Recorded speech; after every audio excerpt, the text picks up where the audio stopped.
When Grandpa's lawyer unexpectedly handed me a check for $38 million during the will reading, I was speechless. But before I could even process it, my father snatched it from my hands, struck a match, and set it ablaze, right there in front of me, without a word. As the flames devoured my inheritance, all I could do was watch, stunned, realizing this was never about money. It was about control, punishment, and a message I would never forget. My name is Rowan, and I watched my own father burn away my inheritance. He thought he was erasing me, but what he didn't know was that the fire he lit was actually the spark for his own downfall. It all started at the will reading. I hadn't seen my father in almost 5 years, and the moment I walked into that conference room, he glared at me like I was some kind of unwelcome pest. The room at Greaves and Halford reeked of lemon polish and power. My sister, Harper, was already there, legs crossed, wearing that smug look she always had, like she just won a lawsuit blindfolded. My dad, Leonard, sat at the head of the table, acting like it was a shareholder meeting, not a will reading. Miss Halford, the lawyer, gave me a small nod. She'd been with our family for decades, back when they still pretended I was one of them. No one said hello. No hugs. No one asked about my last deployment, or if I'd even survived it without losing a limb. But I wasn't there for them anyway. I was there because I'd promised Grandpa Marshall I would be. That was it. Miss Halford cleared her throat, opened the folder, and began to read. Her voice was calm, professional, like she was reading instructions for something mundane, not life-changing. To Harper Greaves, she announced, the family property in Evergreen Lake and the antique Steinway piano. Harper blinked, clearly expecting more. To Leonard Greaves, she continued, a set of first-edition Hemingway novels and a $10,000 donation to the American Ethics Council, made in his name. My father snorted. That's a joke, right? Miss Halford didn't flinch. She just turned the page. And to Rowan Greaves, my granddaughter, my only confidant, I leave the remainder of my estate. This includes all financial holdings, real estate, and voting control over Braden Tech Systems. Effective immediately. Silence. My dad's mouth tightened. Harper's smug smile cracked, just a little. Then Miss Halford slid a check across the table to me. $38,246,000. Clean. Signed. Dated. I hadn't even touched it before my dad lunged. He snatched the check from the table like it had personally insulted him. You think this brings you back? He snarled. Right there, in front of the lawyer, in front of Harper, he pulled out a lighter and set the damn thing on fire. The check curled in his hand, the flame dancing up Grandpa Marshall's signature like it was nothing. My sister gasped. Miss Halford leaned back in her chair, like this wasn't the first time she'd seen a man torch a fortune out of pure spite. Then my dad looked at me. That's what you get for walking out, he said. I didn't flinch. I didn't shout. I just smiled. Not the happy kind. More like the kind you wear when you've already seen the ending, and you're just watching everyone else catch up. Because what he burned wasn't what he thought it was. He didn't see the second envelope, still tucked inside my coat pocket. The one Grandpa had given me a month before he died. The one he'd wrapped in a napkin like it was some sacred text. Don't open this unless they try to burn it, he'd told me. They did. So I would. But not right away. First, I had to sit there in that polished room, listening to their fake grief and absolute rage. Harper started talking about how, obviously something isn't right. My dad accused Miss Halford of forging the damn thing, like she was some criminal mastermind with a weakness for military granddaughters. They kept going. Harper demanded a second reading. Leonard wanted an audit. I just listened, hands in my lap, feeling the heat of the fire fade off the table while they unraveled. The thing about people like them is they only understand power when it's visible. They think if they burn the paper, they burn the proof. If they raise their voices, they win. If they erase you on paper, you stop existing. But they don't know me. They don't know what I learned in Kandahar, or how many nights I stayed invisible for survival. They don't know what Grandpa told me the day I left, how he said, You're the only one I trust to finish what I started. So when my dad flicked the ashes of that check across the table and told me I was out, I just smiled. Because I already knew I was the only one still in. Under the table, my fingers brushed the edge of the envelope still tucked in my coat, and I decided I wasn't leaving empty-handed. They could argue, throw threats, and set the room on fire for all I cared. My job was done the moment I saw the look on Harper's face when she realized the empire she thought she inherited had slipped right through her French manicured fingers. I walked out without saying a word. No door slam, no dramatic exit, just the steady sound of my boots on polished wood. The courthouse lot was half empty, just like I remembered. Same cracked asphalt, same leaning oak tree by the gate. I used to climb that thing when I was 8, before Leonard told me girls didn't belong in trees. That was the first time I thought maybe I didn't belong anywhere. The drive back to my apartment was quiet. I didn't turn on the radio. I just sat with the low hum of the road and the sound of my heartbeat trying to outpace my thoughts. The envelope was burning a hole in the passenger seat. I didn't open it, not yet. Instead, I poured myself a glass of water and stood in the kitchen, staring out the window at a street I didn't like, but never left. The weight of it all was still settling, the inheritance, the fire, the silence. It felt too familiar, like that other silence from years ago when I came home from my first deployment. It was Thanksgiving. I'd been gone for almost 18 months. Syria, border detail, convoy defense, you name it. I'd seen friends bleed out in sand and buried a journal under rubble when a roadside bomb went off 2 feet from my tent.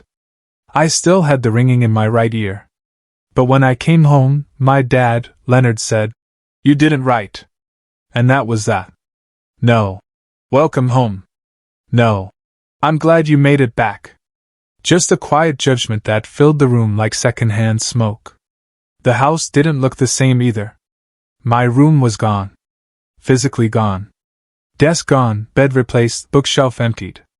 All my letters, photos, and graduation flag disappeared, as if I'd never lived there. In their place were 2 beige armchairs, a potted fake orchid, and a framed quote about calm waters and quiet minds. I remember thinking it looked like a dentist waiting room, except this one had a door that used to say, Rowan, and now said, Guest. Harper passed me in the hall with a steaming mug of peppermint tea. She looked up, smirked, and said, "Don't be dramatic. You were gone for like a year and a half." I wanted to laugh. Instead, I left. I moved into a cheap apartment off the highway and worked part-time security at a logistics yard while waiting for the VA to process my paperwork. Every few weeks, a wire transfer would show up from someone named M. Greaves, just enough to keep the heat on and gas in the car. No notes, no contact. But I knew. I always knew it was him. Grandpa Marshall never said much, but he saw me like nobody else. When I was 12 and wanted to enlist in junior ROTC, he showed up with boots that fit and a grin like I just passed some secret test.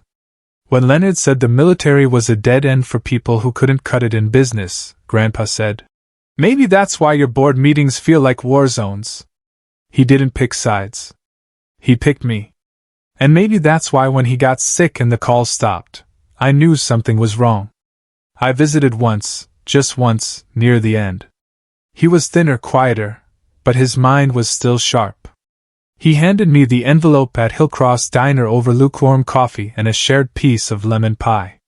"Don't open this unless they burn it," he said.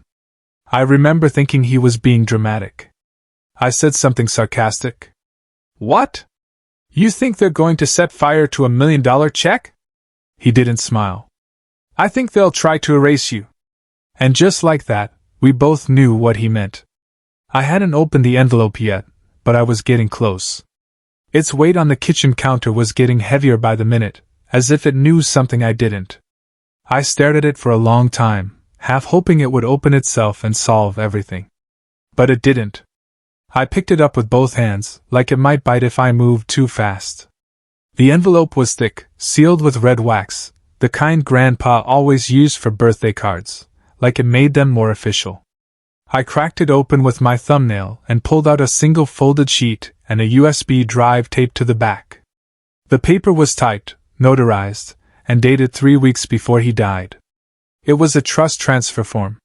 The check had been real, but it was just a decoy. The actual funds were already transferred. The real inheritance had been processed quietly and legally, with a digital paper trail that would have made my father sweat through his $5,000 blazer. I stared at the account number on the bottom of the page. The last 4 digits were Grandpa's birthday, reversed. He knew I'd remember. I plugged in the USB. No password, no delay, just a folder labeled Inheritance. Inside, bank documents, legal authorizations, company control transfers, and something that looked like a draft of a second will. I exhaled, leaned back in my chair, and felt something I hadn't felt in a long time.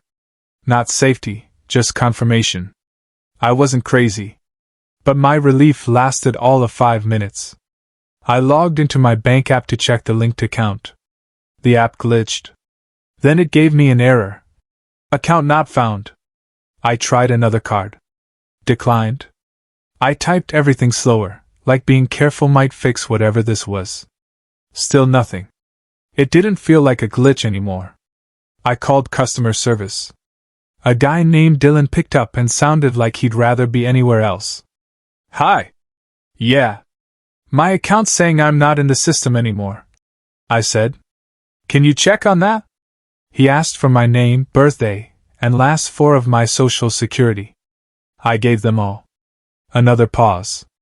It was certified by the registrar's office 2 weeks ago, he said. I hung up before my voice cracked. Next stop, DMV. I waited an hour behind a woman arguing about a parking ticket from 2006. When I got to the counter, I handed over my ID. The clerk looked at her screen, frowned, tapped a few keys, and then looked up. Ma'am, she said, you're flagged as legally deceased. I'm standing right here. I get that, but the system doesn't. You'll have to file a correction through Vital Records. How long does that take? She looked over her glasses. Could be a few months. End of story. I walked out before I could punch a window. Back on the sidewalk, I felt like a ghost. People passed me like I was normal, like I still existed. But I'd seen enough bureaucracy to know once a system decides you're dead, it takes a hell of a lot to prove otherwise. And someone had made damn sure I disappeared. The sky was overcast. I pulled my coat tighter. Across the street, a woman stood watching under a line of bare trees. Sunglasses too oversized for the dim light. A blue silk scarf looped once around her neck. My mother's scarf, the one she said the dry cleaners lost 3 years ago. She didn't wave, didn't move, just stood there, still and silent, like a threat that hadn't spoken. I stepped into traffic and crossed slowly. When I reached the other side, she was gone. No footsteps, no trace. Back at my apartment, I pulled out every letter Grandpa had sent me over the years. Dozens, folded into neat stacks, tucked inside books, drawers, behind picture frames. His handwriting was steady, even near the end. I found an old brass key wrapped in a faded handkerchief in one of the envelopes. The tag read, Langford Box 17. He gave it to me on my 18th birthday and said, You'll need this someday. I guess someday had arrived. I threw on a hoodie, grabbed the key, and walked out the door before I could talk myself out of it. Langford's storage wasn't far. 15 minutes through the quieter part of town, old storefronts, cracked sidewalks, mailboxes hanging by one hinge. I parked in front of a wine shop that hadn't been opened since before the pandemic, and found the door between it and a boarded-up bookstore. No sign, just a black buzzer and a faded camera that blinked red once when I pressed the button. A woman opened the door. Late 50s, crisp ponytail. No name tag, no smile. You have a key? I handed it over. She looked at the tag. Box 17. Checked a clipboard, then waved me inside without a word. The hallway was narrow and cold. Lights buzzed overhead like they hadn't been replaced since Reagan. We walked past 6 steel doors before she stopped at one, typed in a code, and opened it. Take your time, she said, and shut the door behind me. The room was windowless, silent, just rows of drawers set into concrete walls. I found box 17 halfway down, waist level, and slid it open. Inside was a black fireproof folder and a manila envelope. No dust, no smell, like it had been waiting. I sat down on the floor. The first thing I pulled out was a certified cashier's check. Same amount, same name, but this time with security features baked into the paper. The watermark shimmered when I tilted it. Real. Taped to the back was a tiny red sticker. Non-negotiable, copied, burned. That told me everything I needed to know. The manila envelope had a sticky note in Grandpa's handwriting on the front. Trust no one, not even her. No name, just her. But I had a guess. Inside, printouts of emails, handwritten notes, legal drafts. He documented everything. Every conversation with his lawyer, every asset transfer, every board meeting agenda from Braden Tech Systems for the last 12 months. Some of the papers had Harper's name on them. Meeting minutes she attended. Contracts she signed. None of it looked casual. The final document was heavier. A flash drive inside a velvet pouch and a note. Play only once, and only when you're alone. I pocketed it and got out of there fast. Back at my apartment, I locked the door, pulled the blinds, and plugged in the flash drive. No label, no folders, just one file. M. Greaves. Final. I clicked it. Grandpa's face filled the screen. He looked tired, thinner than I remembered. He was sitting in the sunroom of his house, in Hollow Bend. Light pouring over his shoulder like a soft filter couldn't save the truth. If you're seeing this, Rowan, he said, then they did what I thought they'd do. His voice was even. No drama, no shaking hands. He knew how to deliver a message. I've watched them lie to your face, dismiss your service, turn your absence into ammunition, and I did nothing for too long. That ends now. He leaned forward slightly. You're the only one who ever told me the truth, even when I didn't want to hear it. That's why I left it all to you. Not just the money, the name, the company, the ground it's built on. I'm giving you the foundation, because you know what to do with it. He paused. A long silence. Your father will try to erase you. He'll say you abandoned the family. He'll weaponize your past. He'll pretend you don't exist. Let him. Then he smiled. Just barely. Because the only thing more dangerous than a man with money is a woman with receipts. The screen went black. No logo, no goodbye. I was alone in a dark apartment with the weight of a legacy sitting on a cheap desk I'd bought off Craigslist. I sat there a long time, not thinking, not planning, just breathing. I instinctively pulled the papers from the manila envelope and laid them across the floor. Line by line, signature by signature, cross-referencing every number, every name. In the corner of one printout was a contact name I hadn't seen in years, Phoebe Winthrop, my dad's second wife. Technically my stepmother, but only on paper. She vanished after Mom died, married Leonard within the year, and floated through life like a ghost with a perfect blowout and zero opinions. I hadn't thought about her in forever, but her name was there, right below a legal filing timestamp 2 weeks before Grandpa's death, which meant she'd been involved, and not in the background. I circled her name with a red marker and underlined it twice. Phoebe Winthrop didn't show up in many conversations, but things usually went sideways when she did. She was static, never the center of the noise, just enough to distort the signal. The last real thing I remembered her saying to me was at my mom's funeral when she put a hand on my shoulder and said, "Your mother was complicated." That was her version of sympathy. I rechecked the timestamp. The filing was lodged through a small estate law firm in Charleston, connected to a property Grandpa had held in trust for over 20 years. I never knew about that one because my name had never been on any deed until now. I opened the folder from the USB again and found a second address listed under Confidential Holdings. Langford. Not the vault I had just visited, a second one I hadn't heard of. The file said, Box Array 6 billions. Entry via security list only. I paused. My name was printed next to the line. Access level confirmed. Langford's security vaults was 3 hours outside the city. The place looked more like a Cold War museum than a storage facility. Steel gates, motion sensors, guards with actual firearms. It's not the place you walk into with questions. Unless you already have the correct answers. I drove out just before noon, parked outside the perimeter, and walked in with nothing but the old key, the printout, and nerves I hadn't felt since Kandahar. The woman at the front desk wore a navy blazer with no name tag. She scanned the key, then looked me up and down. ID? I slid it across the counter. She scanned it. Then looked up. You're dead. Only legally, I said. I'm working on that. Her lips twitched like she wanted to smile, but knew better. She typed something else, then nodded. Follow me. I did. Down another corridor, colder than the first vault. More cameras. The silence was surgical.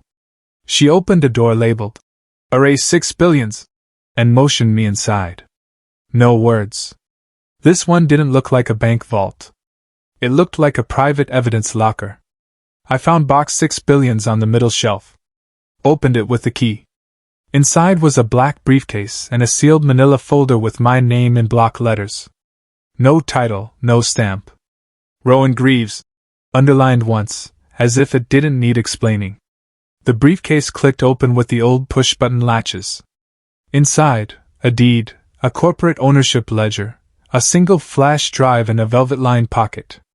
The deed was for the Hollow Foundation, listed as a non-profit veteran support center located on the grounds of the Charleston property.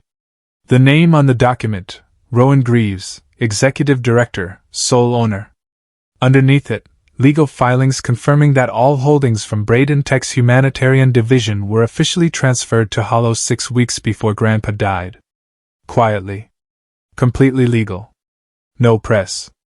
The ledger showed something else.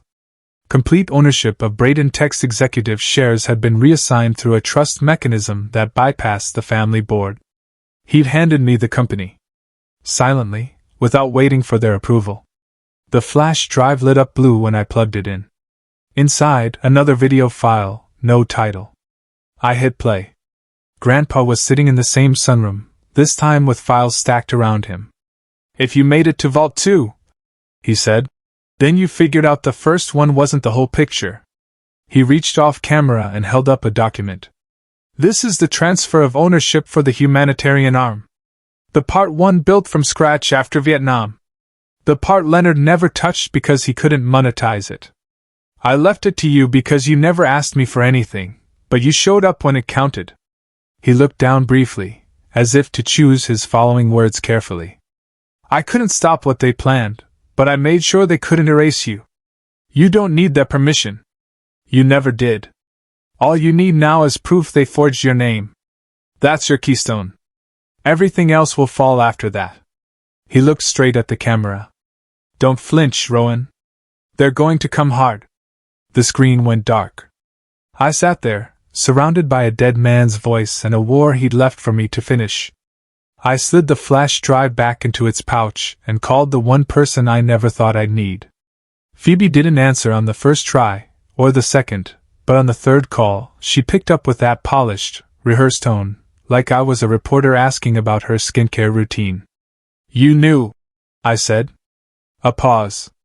Just air between us. I didn't sign anything, she replied. I want that on record. I didn't ask what she meant. I already knew. You helped file it. I handed Leonard an envelope. I didn't ask what was in it. He said it was an insurance document for estate protection. I believed him. That wasn't a lie. That was how she survived in that house. I waited. He had a notary come by. A friend of his. She stamped everything. I thought it was something boring and complicated and rich people. Legal. And how long ago? 3 weeks before your grandfather passed. Did you see a death certificate? Another pause. A longer one. Yes. You read it. I didn't need to. Your name was on it. That was all I needed to hear. I didn't thank her. Just hung up. Back in my apartment, I opened my filing cabinet, the one I hadn't touched in a year, and pulled out my original social security card, birth certificate, and passport. All still in my name. I took them straight to the county registrar's office and asked to speak to someone about a fraudulent death record. The clerk took one look at my paperwork and frowned. Then she looked at her screen. "I don't know how this happened," she said. "But your file was closed by court order." "What court?" "Family Estate Division. The order came through as part of a sealed emergency motion. Very rare." "Can I see it?" "No," she said. "Not unless you get a judge to open it." "How long does that take?" She looked over her glasses. "Depends on who you pissed off." I walked out with a headache and a printout that confirmed what I already knew. Someone had filed to erase me legally, and someone else had stamped it like it was routine. Back at home, I dug into the printed emails from the vault. One name kept popping up: Dr. Cambria Finney, retired physician, used to do house calls for elite families, including mine. The emails showed she'd verified long-term mental instability and identity confusion in a letter addressed to the estate court. I had never met this woman. Her phone number was disconnected, but her address was still in the system, one town over. I drove there that night. The house was small, overgrown, and peeling paint. No car in the driveway. The lights were off, but the mailbox had mail dated 2 days earlier. Someone still lived here. I knocked. No answer, so I sat in the car and waited. 30 minutes later, a sedan pulled up. An older woman got out with 2 grocery bags. The same name was on the license plate frame, Dr. Finney.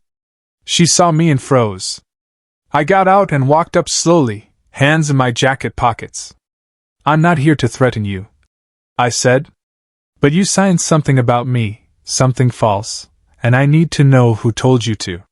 She blinked hard, like her brain was buffering.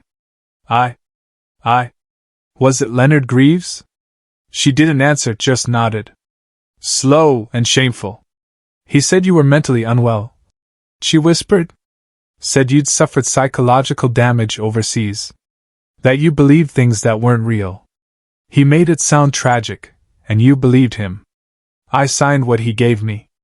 I didn't know they'd actually file it." "You thought he wanted fake medical records for fun?" "I thought it was a formality for inheritance cleanup." "He said you'd agreed to it." I didn't bother arguing. "Get a lawyer," I said, "and don't answer any more of his calls."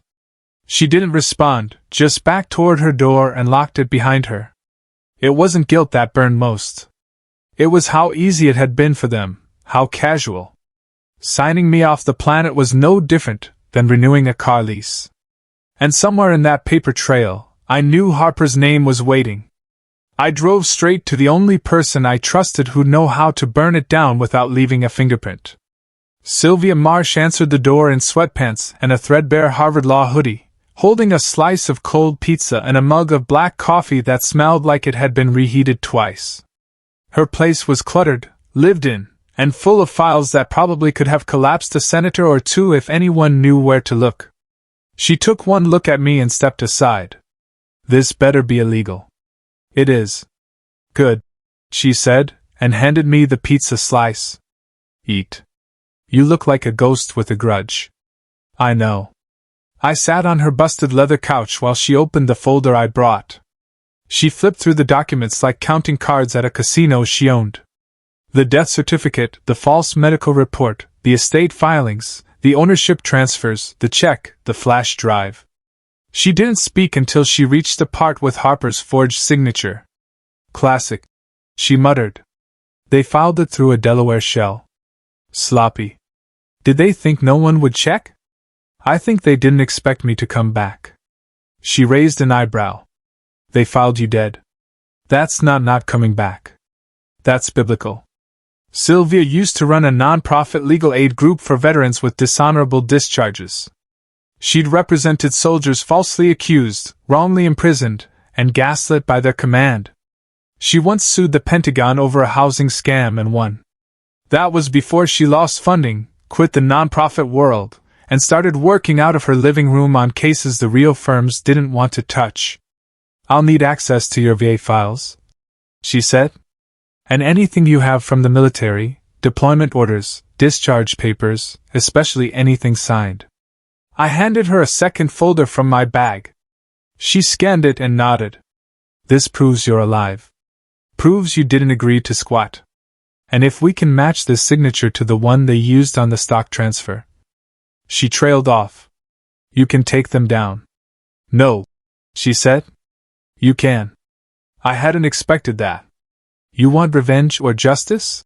she asked, sipping the worst-smelling coffee I'd ever encountered. "Because they don't come in the same box." "What's the difference?"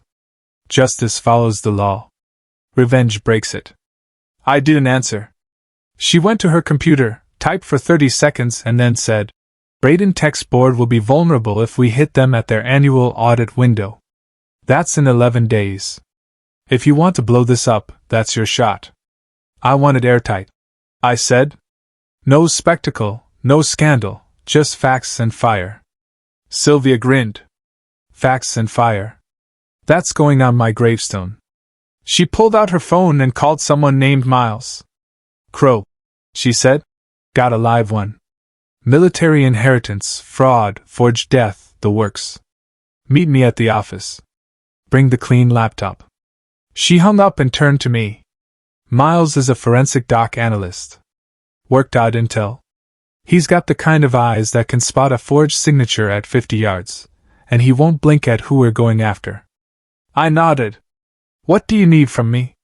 "Full authorization, everything. I'll draft it up. In the meantime, don't talk to anyone. Don't post. And for the love of God, don't try to play hero. This isn't the part where you go rogue. It's the part where you let me build the kill shot." I leaned back on the couch.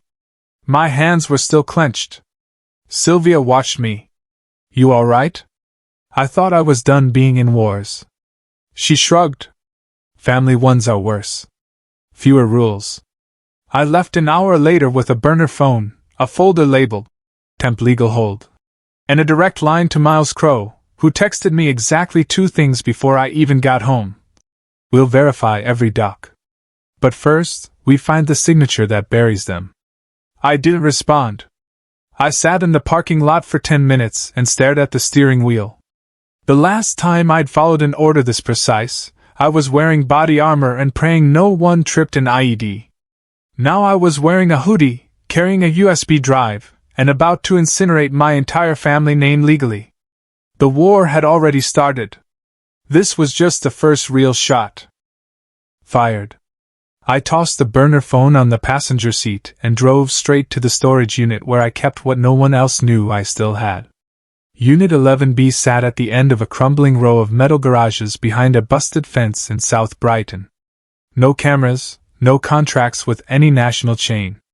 Just a guy named Dennis who ran the place and didn't ask questions as long as your rent cleared. Mine always did. Inside the unit, a black plastic footlocker, military issued, scratched and dented like it had stories to tell.